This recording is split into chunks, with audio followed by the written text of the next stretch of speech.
Hare Krishna. Today is the beginning of the Kartik month.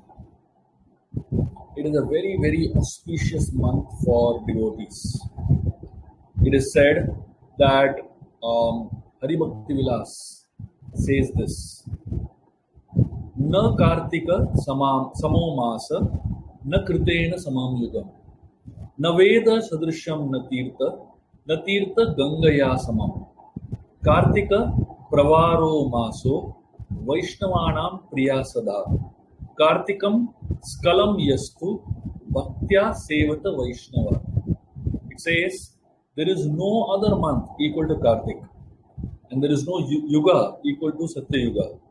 There is no scripture equal to the Vedas. There is no place of pilgrimage equal to the Ganga. Kartik is the chief of all months and is very dear to the Vaishnavas who are devotees of Krishna. Therefore, Vaishnavas serve the Supreme Lord with great satisfaction in this month.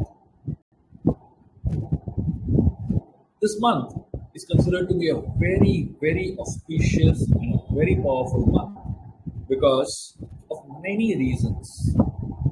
One of the reasons is that Lord Krishna, he offers what is most dear to him to Srimati Radharani. Radha and Krishna have a very intimate connection, and whatever is most dear to her, she offers to Krishna, and whatever is most dear to Krishna, he offers it to Radha. For Krishna, the month of Krishna is known as Margashish. It is a month that is going to follow next. But Krishna loves Kartik more than Margashish, and he offers the month of Kartik to Radha.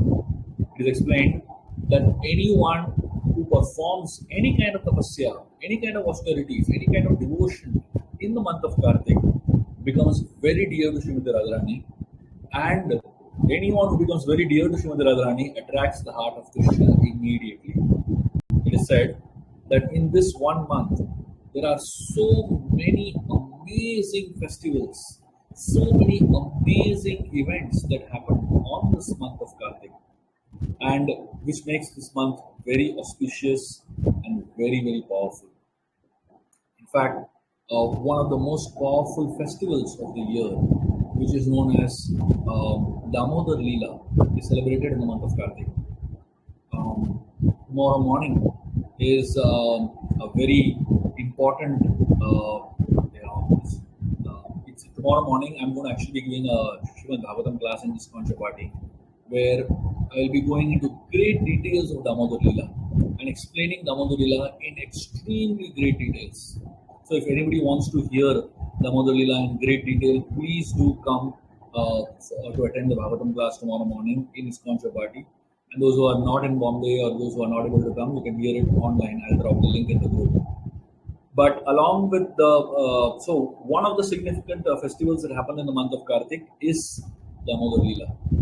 It is a festival of celebration of Krishna getting bound by a rope by his mother, and that festival is considered to be a very, very auspicious festival celebrated for a whole month. Along with that, it is explained that in the month of Kartik, the story of Tulsi Vivaha happens. It is explained that Tulsi is more dear to him, to Krishna, than any other plant. It is the most sacred of all plants.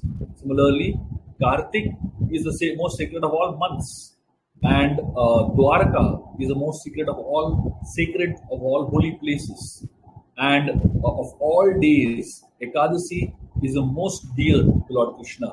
This is Padma Puran's statement, and therefore, whatever devotional austerity is performed in the month of Kartik to please Lord Krishna gets 1,000-fold more benefit. So that means if you chant 1 round in the month of Kartik, it is equal to chanting 1,000 rounds.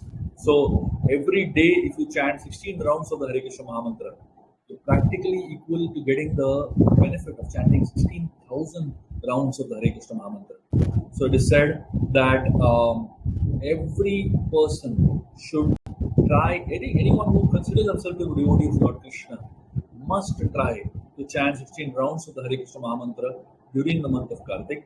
It is explained that Tulsi, the whole story of Tulsi Devi, how she got married to Lord Krishna, and how Vrinda Devi and Tulsi Maharani developed, how Tulsi actually got her birth and transformation.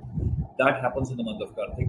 It is explained that originally Tulsi Devi descended as the daughter of King Kushadwaja, and she was a great devotee of Lord Krishna, but she was eventually married to the king of demons named Jalandhara.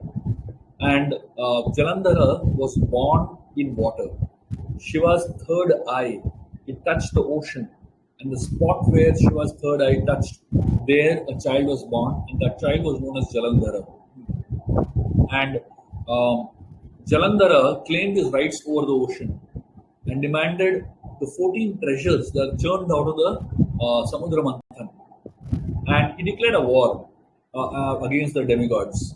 And because of the purity of Tulsi, of Vrinda Devi, who was married to Jalandhar, he was able to defeat all the gods. And her purity was so firm that even Lord Shiva, who was the father of Jalandhar, could not do anything to her, to Jalandhar. And therefore, they realized that the only way to kill Jalandhar is if Tulsi, her purity is reduced, and then Jalandhar's power will be reduced, and then Jalandhar can be killed in a war. And just to do that, Lord Vishnu, he appeared in the form of Jalandhar in the house of Tulsi. And Vrinda Devi, who was actually the original name of Tulsi, when Vrinda saw her husband come back, she was naturally very attracted to her husband, and she naturally went and began to spend loving moments with Lord Vishnu, who was in the form of Jalandhar. And taking advantage of that, the demigods attacked Jalandhar at that point in time, and they managed to kill the demon Jalandhar. And Vrinda Devi, when she got to know what had happened, she was a great devotee of Lord Vishnu, but then she was very upset that Vishnu came in that way. So she, out of great anger, she cursed Vishnu that your heart is like stone. I curse you to become a black stone. And honoring the curse of Vrinda Devi, Lord Hari, he promised her that he will appear in the form of Shaligram stone in the Gandaki river. So even today, when you go to the Gandaki river, you'll find these very beautiful stones known as Shaligram stones. And those Shaligram stones are not different from Lord Vishnu. And it is Lord Vishnu appeared in the form of the Shaligram stone because of the curse of Vrinda Devi. But he also blessed Vrinda Devi that everyone will be blessed by the association of Vrinda in the form of a plant.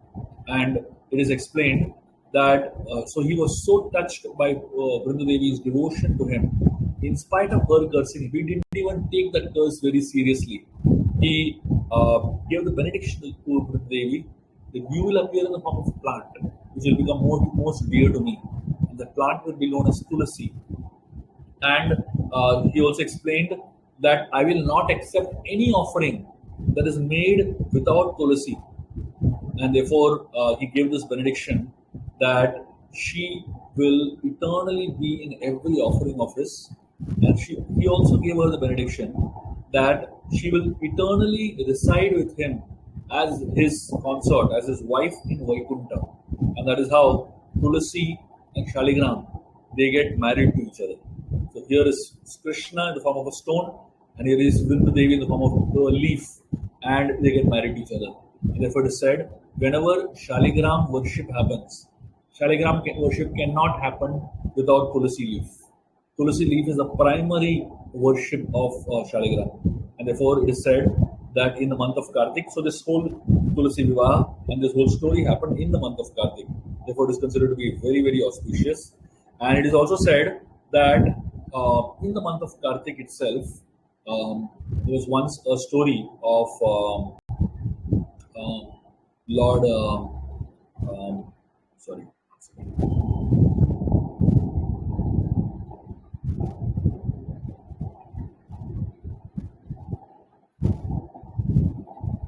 So there is a story in which Mother Ganges. So there was a Narad Muni who asked Lord Brahma that what is the significance of Kartik? So as a answer to that question, Lord Brahma told him one story, and he said the same story, the same question was asked by Satyabhama to Lord Krishna, and the same question was answered by Lord Shiva in Kailash to Skanda, to Kartikeya. Now, all these personalities tell the same story about the month of Kartik. And they explain, while explaining the story, that means Krishna also said the same story, Brahma also said the same story, and Lord Shiva also said the same story. And what is the story they said? They said that of all the months, the month of Kartik is the most auspicious. And there is no other month on the power with Kartik. And there is no other city that is equal to to Kashi, and there is no other pilgrimage on par with going to Prayag doing Triveni Snan, and there is no other god who is greater than Keshava. Lord Shiva says this also. And one time, Ganga, who is worshipped by all the worlds, she becomes very sad. She becomes very disturbed once because she had a thought. She had a thought that all the people come to me and leave all their sins in me. But how can I get rid of all those sins? So many sins that accumulated inside me. So with this thought, which was worrying her like anything, she went to Kailash to ask Lord Shiva for a solution to this problem. So when she met Lord Shiva, she explained to him, all the people come to me and discharge all their sins in me. And it is impossible for me to bear all these sins. Tell me the means by which I do not have to hold these sins in me. When Mother Ganga asked this to Lord Shiva replied, he said, I will tell you the means of dispelling all this sin. And he said, all the sin that is polluting you, you can get rid of it by only one way. Lord Shiva said, Kaveri is the most auspicious and excellent among all the rivers. She has the power to dispel all your sin. And Lord Shiva said, anyone who takes holy bath in the Kaveri river in the month of Kartik shall be rid of all sins. And such a person goes to the highest region of Lord Vishnu. And she said, go in the month of Kartik to the Kaveri river and have a bath, and you'll be rid of all the sins. On being advised like this by Lord Shiva, Ganga immediately went to Kaveri, and merely touching the water of Kaveri in the month of Kartik, Ganga became rid of all the sins and went to her own abode. Every year in the month of Kartik, Ganga comes to Kaveri river to have a bath with great devotion. And merely by touching the waters of Kartik in the month of water of Kaveri in the month of Kartik, she becomes free from all sins. Hence, any holy bath in the month of Kartik is considered to be very learned. It is best and most auspicious if we have some holy bath in the month of Kartik. Now you might say, I don't have the time to go to any holy river in the month of Kartik. What do? I tell you a very simple and a very easy way to do exactly the same thing. So there is a very simple mantra that you can chant and make any water into Ganga. Any water that is in your, you take a small Achaman cup and just simply touch your finger, the middle finger, just the tip of the middle finger. Don't touch your nails. Just the tip of your middle finger in a Achaman, in a glass of water. You should not obviously use drinking water and all. Use an Achaman cup and simply chant this mantra that I'm going to tell you all. And that water will actually become the mixture of all rivers. This mantra is Gange cha Yamune chaiva Godavari Saraswati Narmada Sindhu Kaveri Jalesmin Sannidhin Kuru.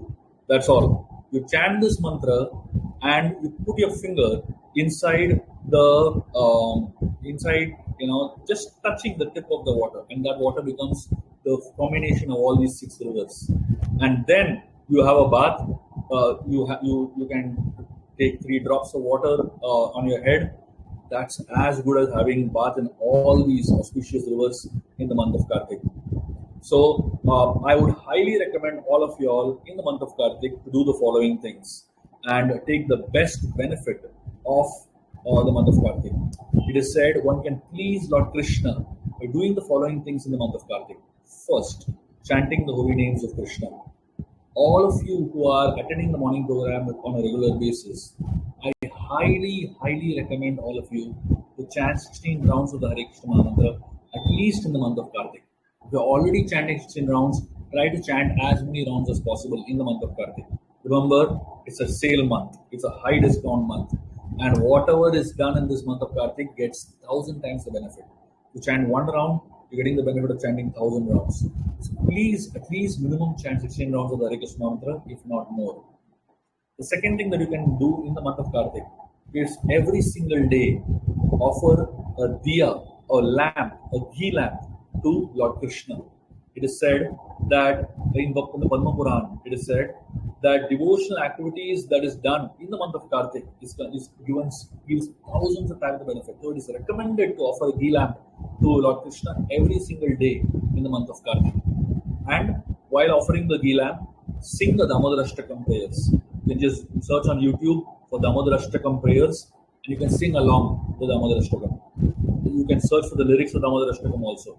The third thing that you can do in the month of Kartik is worship Tulsi Devi. So worship the plant of Tulsi every day in the month of Kartik. Fourth thing that you can do is do Kirtan of the Hare Krishna mantra. Every day do some Kirtan of the holy names. The fifth thing that you can do in the month of Kartik is give some dan, give some charity, support some projects, do some kind of seva in the month of Kartik. And finally, the sixth thing that you can do in the month of Kartik is every day have bath in these 6 rivers. Gange Yamuna Chaiva, Godavari Narmada Saraswati, Jalesnu Sannidhim Kuru, which I mentioned, and Kaveri. All these 6 rivers, you just mention the names of these rivers that I mentioned and have a bath. Use that water, put it in your bathing water and have a bath every day in the holy rivers of Kaveri and Ganga. So that way you're doing Ganga Snan on a daily. If you can actually go to these holy places, nothing like it. But if you can't, I'm giving a shortcut that you can do at home. These few things that I mentioned to you all, please do on a daily basis in the month of Kartik. And I can assure you, at the end of the month of Kartik, you will not be the same person. Your spiritual lives would have transformed completely. Your personal sadhana, your personal strength spiritually would have grown massively. And your conviction in Krishna consciousness would have grown massively. I wish all of you a very auspicious beginning of the Kartik month, and I hope all of you will take some very severe and very intense vows in the month of Kartik that you can follow throughout the month, and you will find a transformative change in your lives. Of course, I'm going to be trying my best to do a morning program as much as possible. I'm traveling widely across US during the month of Kartik. But as much as I'm available and possible that during the time of the morning program, I'm going to try my best to be available with all of you. But please try to go to the temples, local temples of ISKCON that you all are close by to, at least one Mangalarti every week if possible, so that you can really take benefit of the month of Kartik a lot. Thank you very much. Hare Krishna.